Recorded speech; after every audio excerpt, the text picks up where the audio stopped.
नमस्कार साथियों, आज की टेस्ट सीरीज का पहला प्रश्न है यशोबलम शब्द का संधि विच्छेद क्या है। तो जो यशोबलम शब्द दिया हुआ है इसका संधि विच्छेद क्या होगा। ऑप्शन देखिए, यश प्लस बलम, दूसरा ऑप्शन है यशः प्लस बलम, तीसरा है यश प्लस उबलम और चौथा है यशो प्लस बलम। तो इसका राइट आंसर होगा यशः प्लस बलम। जो बी ऑप्शन है वह बिल्कुल सही आंसर होगा।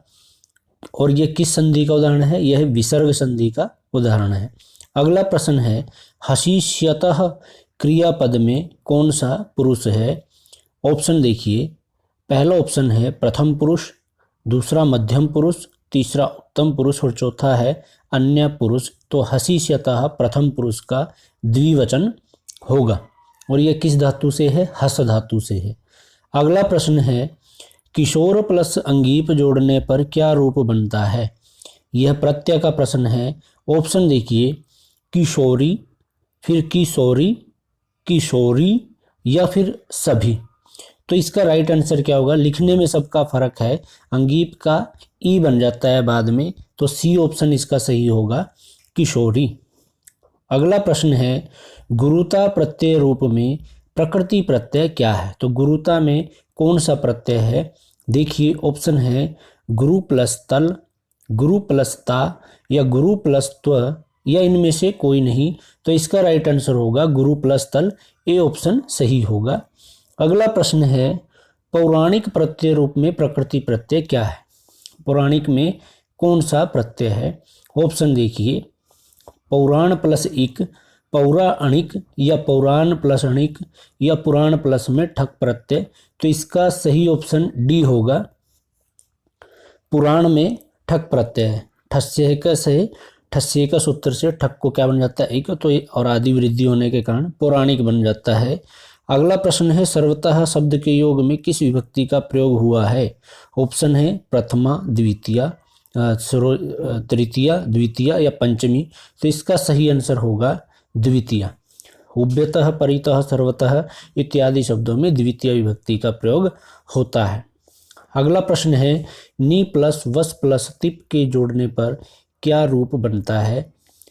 तो ऑप्शन देखिए, निवस्तः, निवसित, निवसिति या निवसति।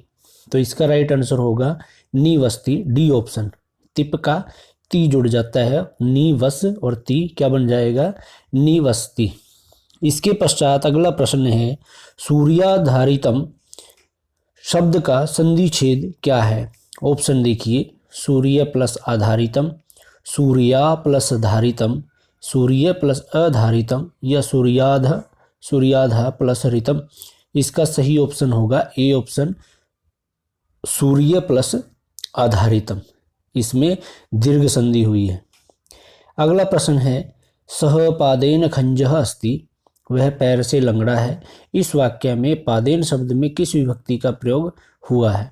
ऑप्शन देखिए, द्वितीया, तृतीया, चतुर्थी या सप्तमी।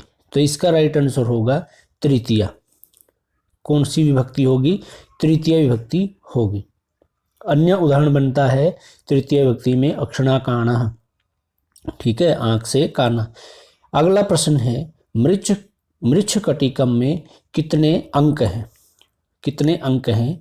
ऑप्शन देखिए, 12, 18, 8 या 10। तो इसका राइट आंसर क्या होगा? इसमें 10 अंक हैं और यह किसके द्वारा विरचित है? शूद्रक के द्वारा विरचित है। और वो 10 अंक कौन कौन से हैं? देखिए, पहले अंक का नाम है अलंकारन्यास, दूसरे अंक का नाम है द्योतकर संवाहक, तृतीय अंक का नाम है संधि विच्छेद, चतुर्थ अंक का नाम मदनिका सर्विलक, पंचम अंक का नाम क्या है? दुर्दिन। इसके पश्चात जो छठा अंक है, षष्ठ अंक, उसे कहते हैं प्रवहन विपर्य। उसको क्या नाम दिया गया है? प्रवहन विपर्य। सप्तम अंक का नाम है आर्यकापहरण, अष्टम अंक का नाम है वसंत सेना मर्दन और 9वां जो अंक है, नवम अंक को नाम दिया व्यवहार और 10वें अंक को क्या नाम दिया है? संहार। ठीक है, तो यह जो नाटक है यह क्या है? एक प्रकरण ग्रंथ है और यह किसके द्वारा विरचित है? शूद्रक के द्वारा यह विरचित है। इसके नायक जो निर्धन ब्राह्मण चारुदत्त हैं वे हैं, और इसकी नायिका कौन है? वसंत सेना है। तो प्रश्न पूछ ले कि इसके नायक कौन है, तो चारुदत्त हैं। नायिका कौन है? वसंत सेना है। किसके द्वारा विरचित है? तो यह शूद्रक के द्वारा विरचित है। यह रूपक का कौन सा भेद है? प्रकरण है।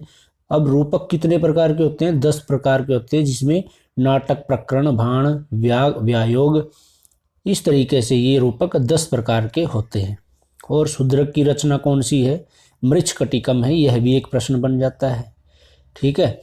इसके पश्चात अगला प्रश्न है, गीतायाम कति अध्यायाः सन्ति, कि गीता में कितने अध्याय हैं? ऑप्शन है 19, 16, 17, ये 18। तो इसका राइट आंसर क्या होगा? 18। और वे 18 अध्याय कौन कौन से हैं? देखिए, पहला है अर्जुन विषाद योग, दूसरे अध्याय का नाम है सांख्य योग, तीसरा कर्म योग, ज्ञान कर्म संन्यास योग चौथा है, पांचवा कर्म संन्यास, छठा आत्म संयम, सातवां ज्ञान विज्ञान, आठवां अक्षर ब्रह्मा, नौवां है राज विद्या राज गुह्य योग, 10वां विभूति, 11वें अध्याय का नाम है विश्व रूप दर्शन, 12वां भक्ति योग, 13वां क्षेत्र अक्षेत्र विभाग, 14वां गुण त्रय, 15वां पुरुषोत्तम, 16वां देवा सूर सम्य, 17 श्रद्धा त्रय, और 18वां है मोक्ष संन्यास। तो इस प्रकार से भगवत गीता के ये 18 अध्याय हैं। और ये किसके द्वारा विरचित है? महर्षि वेदव्यास के द्वारा। ये महाभारत ग्रंथ से ली गई है। और महाभारत के किस पर्व से ली गई है? भीष्म पर्व से ली गई है। इसके पश्चात अगला प्रश्न है, नीलोत्पलम शब्द में समास है। जो नीलोत्पलम शब्द है इसमें कौन सा समास है? ऑप्शन देखिए, द्वंद्व, अव्ययी भाव, कर्मधारय या बहुव्रीहि। तो इसका सही आंसर होगा कर्मधारय। कि जो नीलोत्पलम है इसमें कौन सा समास होगा? कर्मधारय समास। अगला प्रश्न है, क्री धातु से स्त्रीलिंग में स्त्री प्रत्यय लगाने पर कौन सा रूप बनेगा? ऑप्शन देखिए, कुर्वर्ती, कुर्वंती, कुर्वती या कुर्वंता। तो इसका राइट आंसर क्या होगा? कुर्वती। ऑप्शन नंबर 3 इसका सही होगा। अगला प्रश्न है, योगः कर्मसु कौशलम योग का लक्षण है। यह योग का लक्षण कहाँ पर दिया हुआ है? ऑप्शन देखिए, योग सूत्र, हठ योग प्रदीपिका, श्रीमद् भागवत गीता या सांख्य तत्व कौमुदी। तो इसका राइट आंसर होगा श्रीमद् भगवद गीता। और श्रीमद् भगवद गीता में कितने अध्याय हैं? 18 अध्याय हैं और इसमें 700 श्लोक हैं। अगला प्रश्न है, बाण भट्ट ने अपनी कादंबरी का लेखन किया है। ये रीतियाँ दी हुई हैं, तो किस रीति में इन्होंने लेखन किया है? देखिए, ऑप्शन नंबर 1 है पांचाली रीति, वैदर्भी रीति, गौड़ी रीति या लाटी रीति। तो बाण भट्ट ने जो कादंबरी का लेखन किया है वह लाटी रीति में किया है। अगर हम बाण भट्ट की बात करें तो बाण भट्ट के पिता का नाम क्या है? चंद्रभानु है। और इनकी माता का नाम राजदेवी है। और बाण भट्ट ने कितनी रचनाएं की हैं? इन्होंने 2 रचनाएं की, कादंबरी और हर्षचरितम। और जो बाण भट्ट की उपाधि है उसका क्या नाम है? तुरंग बाण। और कादंबरी किस विधा का काव्य है? तो यह एक कथा है और इसमें 2 खंड हैं और श्रृंगार रस है। इसमें 3 जन्मों की कथा मिलती है। अगर उपजीव्य ग्रंथ की बात करें तो इसका उपजीव्य ग्रंथ बृहत कथा है। अगला प्रश्न है, साहित्य दर्पण के रचयिता कौन है? ऑप्शन देखिए, आचार्य विश्वनाथ, विद्यानाथ, सागर नांदी, सिंह भूपाल। तो इसका राइट आंसर होगा आचार्य विश्वनाथ। ऑप्शन नंबर 1 बिल्कुल सही होगा। और जो आचार्य विश्वनाथ हैं ये साहित्य दर्पण जो ग्रंथ है इनके लेखक हैं। और ये साहित्य दर्पण किससे संबंधित है? यह अलंकार शास्त्र का एक ग्रंथ है। और इनका समय क्या माना गया है? 13वीं से 14वीं शताब्दी इनका समय माना गया है।